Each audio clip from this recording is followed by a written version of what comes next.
up, everybody? I am going to wait a few minutes before I get started, and I'm using my other computer so that I hope you can hear me okay, because I have the volume turned down over here, so I can't really hear. Hopefully you can hear me, okay? Hope the video's okay. And today, I just want to introduce myself. My name is Gail P. I am a self-taught digitizer and embroidery person. Is that a person? Or a service provider. So my disclaimer is I am not a Melco certified technician. All of the information I'm giving you today is strictly based on my own personal experience with the EMT16X. Okay? So today I'm going to thread one of the spools, and then I'm going to talk to you guys about the different needle sizes that I use and when I decide to use them. And I already stitched out everything so that I don't have to run the machine because it's super noisy. So I've stitched out different sizes with each needle with different threads so that you can see the difference, and hopefully this will help you on your projects. So basically what I would suggest to anyone is whenever you're starting a new project to go to, now since Joann Fabrics is closing, you can still buy fabric at Hobby Lobby, but I normally, for patches, when I make patches, I normally use gabardine. That's when I'm doing like a 50-50 patch, which is thread and material. You can see the material in the background. But if you're just like doing a full 100% embroidery patch, I still use the same thing because the material is very sturdy and strong. I'm really like getting into this already, but if you have any questions, put them in the chat because I'll see them over here while I'm working. So the first thing I'm going to do is talk to you about threading the embroidery machine and what I use. So some of the tools that you're going to need when I thread my machine, I use canned air, and I'll show you why I use this. And also keep you a pair of embroidery scissors. You will need this because there will be times when the machine will be running and the thread will break and it'll fray at the ends, and you're gonna need to cut that off before you try to put it in the eye of the needle, okay? And you're gonna also need, well, this is when you're putting the needle in, but you'll be needing this little magnet to make sure your needle is facing in the right direction. But since we're not putting needles in today, we're just threading. If you want to see me use this by changing the needle and putting a new needle in, let me know and I'll do that video as well. Let me move the chat up just so I can make sure. Hi Melanie, hi John, Cal, hi, how are you guys doing? Thank you for watching, thank you for coming by. So I hope you can hear me. Let me know if you can hear me before I start talking. Hopefully you can hear me. Let me know in the chat if you can hear me. Good. All right, so let me know, like, are you guys already following me, or did you just happen to see the video gonna be coming out? I'm going to lie, did you just happen to see it, or were you searching for this? I think the algorithm sometimes, I'm trying to learn how to use it better. Hello. I'm trying to learn how to use the algorithm to get more people to watch the videos. So I gave a little history in the beginning about myself. So I've been doing digitizing and embroidery since 2020, right? So when COVID happened, I got laid off and I started to teach myself how to digitize. But initially I had a 1 needle machine. I have another video, I think I'll talk about the difference between having the 1 needle machine and the 16 needles. So I taught myself how to digitize. I was actually, you know, practicing on people's orders until I got better, and I just got better and better. The more you do it, the better you will get. Even if you just practice making up logos on your own, it's really a good idea. How are you doing? I'm doing well. How are you doing? So the more you do this every day, you can practice with logos like McDonald's, just practice on your own, Gucci, different things that you like so that you can get better and feel more comfortable with your skills. I wouldn't start with a really difficult logo because then you might, you know, get want to do it and feel like you're not good, okay? So I'm going to turn the camera around and we're going to thread the needle in the front here. So again, like I said before, you're going to need canned air to do this. If you are a Melco user, put Melco in the chat so I know. If not, that's cool. I don't know any other machine, so I really can't tell you like if the threading process is the same or different. This is the only machine, like 16 commercial needle machine I've ever had, so I don't really know. All right, so let me turn the camera around and we will get started. All right, so I'm going to thread this number 6 right here. So I'm going to back this up just a little bit, like that. So the reason I have the canned air is this is how I get the thread to go in this hole. Otherwise, it is a nightmare unless you do it when the thread is already in here, like this one, and you tie a knot. So if you want to see it both ways, I'll do both ways to demonstrate for you. So let's do the white thread. So this is how I thread my machine. I usually take the thread and I drop it through the center like this, and then it comes out through the bottom, and then I put it into the spool. And here shortly you'll see why I have the canned air, because it does all the work for you. Then you just spray the canned air, and then you release more thread, and you spray some more canned air, and pretty soon it'll come flying out of this 6 hole right here. That's where we're threading. So there it is. And then I can't grab it. Let me put some more. There we go. So then I just put this on here like that. And I'll grab this and run it down. So there's a little indentation underneath the clamp, and you just clamp it down like that. Then you run it down this first section. There's a hole right here. You run it down here. And once you do this like 1,000 times, you're going to get really fast at this. At first, it was like so hard, and I was nervous. When I first got the machine, you know, I was super nervous. I broke so many needles because I wasn't putting the needles in the right way. But soon afterwards, you're just gonna get better and better. So it just takes time. Don't get discouraged. That's the word I was looking for earlier. Don't just get discouraged. Just keep going. You have to do all your services yourself. So if you have a new machine, if I were you, I would just go through and practice doing the services on my machine, because what'll happen is you'll be in the middle of an order, and the service screen will come up, and you're gonna have to stop and do the service. Never delay the service. Always do the service when it pops up, okay? So now let me back this up a little bit. And so you can see what I'm doing. I don't even know if I can zoom in. Oh yeah, I can zoom in, okay. Trying to get the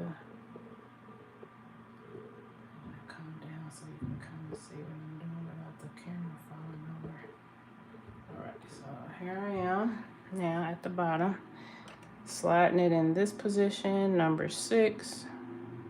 You can also use a threader if you want. I don't usually use it.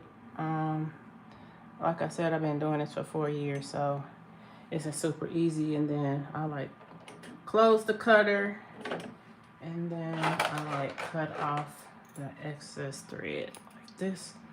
Then I open it back up, and that's it. So that's how you thread the machine. It's super easy. It's super easy to do. Anybody can do it. You can do it. And like I said, the more you do it, the easier to get. Okay? So does anybody have any questions about threading the machine? I don't know why I'm so nervous. I'm sweating. Turn on the fan. Anybody have questions about that part? All right, now, one of the main things that is like so important, I'm turning the camera around here so that you can see my little board here. So I already stitched these out just so we can talk about them, okay? And I have my camera kind of rigged up here a little bit because I don't have like a regular camera. So let me put this here. Can everybody see this, or should I turn it back the other way? Is it better like this, or it's kind of upside down? I guess let me turn it back like this. Let me zoom in there like that. Okay. All right, so on my machine, I have put in this size needle. So the 80 is considered a very large hole. So the number in the front is the size of the hole of the needle and the needle, I will say, diameter, right? So when you're stitching out big letters, see like this and this, it looks pretty much, you can read this, right? And most of the standard thread that you purchase in the store, like Joann Fabrics, Hobby Lobby, they sell 40 weight thread. Now, when you start getting into the smaller thread, which is, this is a needle that is very small, and it's fine. It's for fine thread. So when you have a customer who has like little bitty letters like this on their logo and you're trying to stitch that out, and you can see the difference between this line, which is where I use a 65.9, and I use a 60 weight. 60 is a very, very thin thread, and 75 is even more thin. So you'll kind of see the difference. See how bulky this is compared to these. Is more fine and it's easier to read. And so if you have a logo where you need to make sure that the wording, if it's small letters like this, that it can actually be read.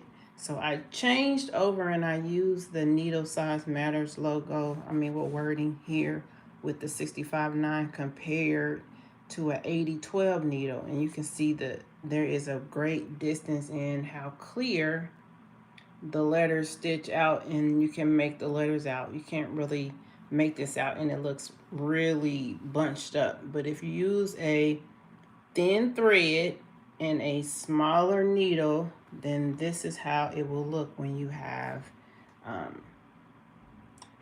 the smaller letters. So the bigger letters, you can always use 40. You can use any needle size. If you're doing anything that is like Chanel thread, which is this thread over here. This is what I use for Chanel. It's called Burmalana. I do micro Chanel, and I use 100 diameter needle because this is thicker, right? So you don't want to put this with the 65.9 because it won't stitch out right? It'll just be a bunch of breaking, and it won't look great at all. So keep that in mind when you are selecting thread to do a logo. When you're doing 3D puff, I usually use 40 weight thread to do 3D puff. And I'll show you some examples here. I'll show you some examples, and I wish I had got this out earlier, but I didn't. So here's one. I have a patch down here. I have some patches that I made, and all of these were made with 40 weight thread. Okay, so here's a logo. Here's a patch I made for the Super Bowl, and just so you can see the difference here. So this line down here was stitched out with a 65-9 needle and a 60 weight black thread. This is regular 40 weight thread, and these little designs that are around the logo head, I did all of these with the 60 weight thread and 65-9, so that way you can actually tell what it is. A lot of people don't know this stuff, and it's very important. All of these things I found out as I was teaching myself how to do digitizing and how to do embroidery. It's just stuff that I learned along the way. So this is a 3D puff with, I think this is 2mm puff. And when you do 3D puff, I always use 40mm, not 40mm, 40 weight thread. And the foam should match the color of the thread as close as possible if you can. Everybody thinks that 3D puff is so hard. It just takes time. You have to slow the machine down in order to get especially if you're doing hats, you want to slow the machine down in order to get the design to have the desired look that you want. And it's also a good idea to just practice. All of this digitizing is mostly just practice, and over time, this is why I have all of these. I always practice someone's design to make sure it's what they want before you stitch on their clothes, and then you end up having to replace their clothing.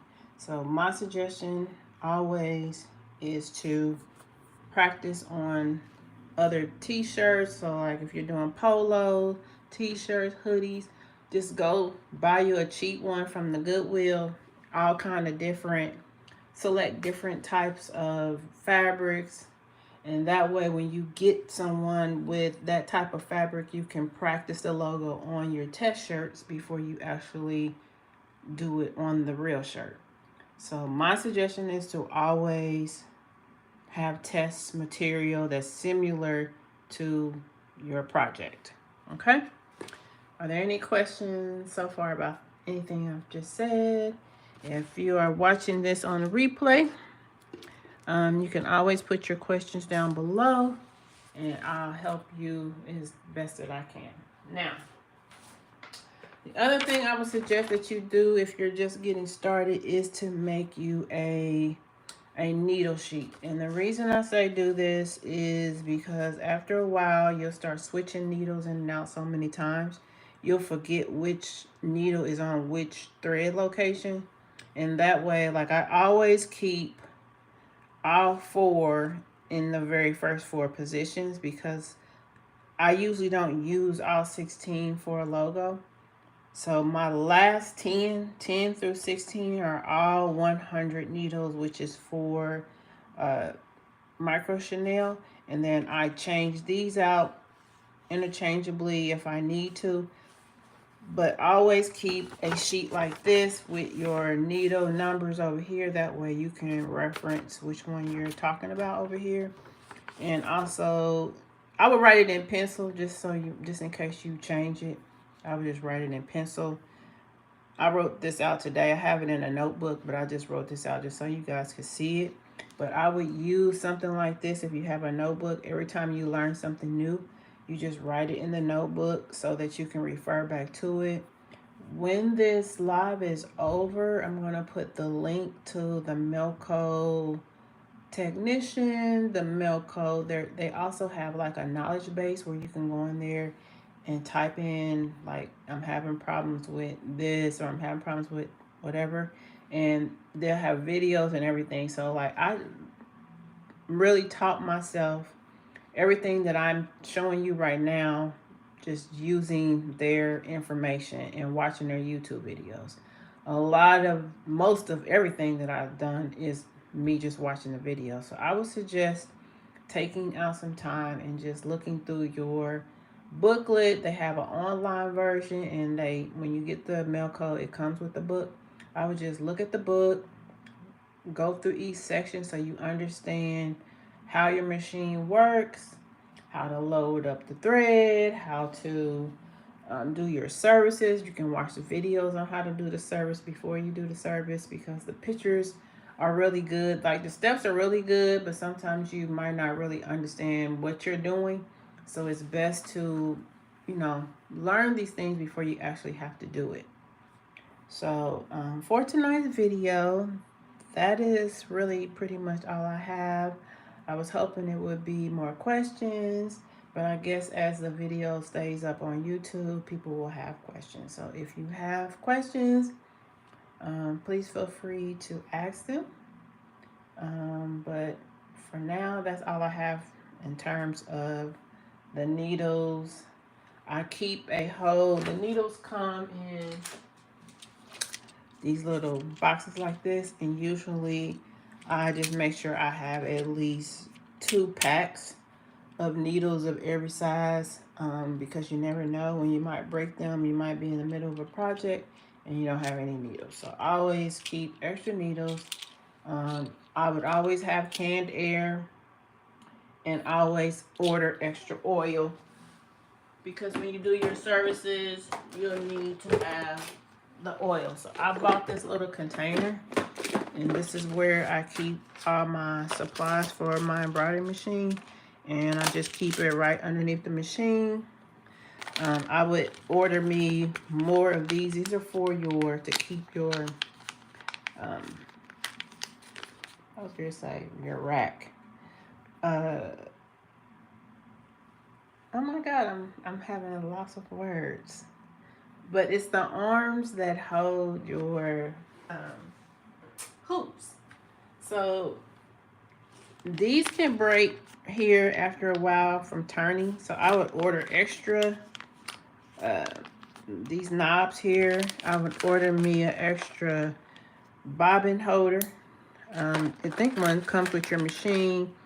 I would order the oil. Like, I'm down to like, I think I got 1, 2, I got 3 full ones left. No, I got 4. So make sure you keep oil.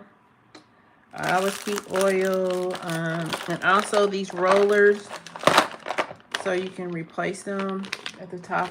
Anything that you need to replace, always make sure you have it. Because I'm telling you, right in the middle of something will break, and you'll have to stop a whole order and call your customer and say, oh, I have to order this, or I have to order that. And that's very embarrassing, and you just want to make sure you are prepared, especially when you start doing large orders. You want to have all your supplies there and ready to go. So today, that's the bulk of this video. This was a request from someone who wanted me to train them, but really, there's no way I could have a training and you will learn everything on the first day. It's just not gonna happen.